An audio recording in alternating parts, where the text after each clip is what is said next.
மார்பக புற்றுநோயால் பாதிக்கப்பட்ட சீரியல் நடிகை வாகினி தற்போது சிகிச்சைக்கு பணமில்லாமல் உயிரிழந்துள்ளார். பிரபல சீரியல் நடிகை இவர். திரைப்படத்திலும் நடித்துள்ளார். புற்றுநோயால் காலமானார். சின்ன திரையில் தமிழ் மட்டுமல்லாமல் தெலுங்கிலும் இவர் நடித்து மக்கள் மத்தியில் பெரும் வரவேற்பை பெற்று வைத்துள்ளார். இவர் பல நாட்களாக மார்பக புற்றுநோயால் பாதிக்கப்பட்டு வந்துள்ளார். ஆனால் இதனை ஆரம்பத்திலேயே சிகிச்சை பெறாமல் அப்படியே விட்டுவிட்டதால் தற்போது அந்த நோய் முற்றி அதை குணப்படுத்த அதிக பணம் தேவைப்பட்டுள்ளது. ஆனால் தன்னிடம் அதிக பணம் இல்லாத காரணத்தினால் இவர் நேற்று புதன்கிழமையன்று உயிரிழந்தார். வாகினியின் மறைவு ரசிகர்களை சோகத்தில் ஆழ்த்தியுள்ளது.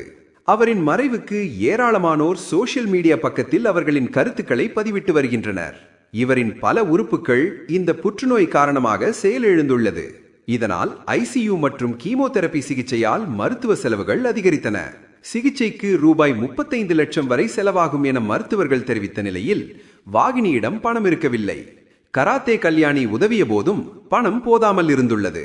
இதன் காரணமாக சிகிச்சை செய்து கொள்ளாமல் இவர் உயிரிழந்துள்ளார்.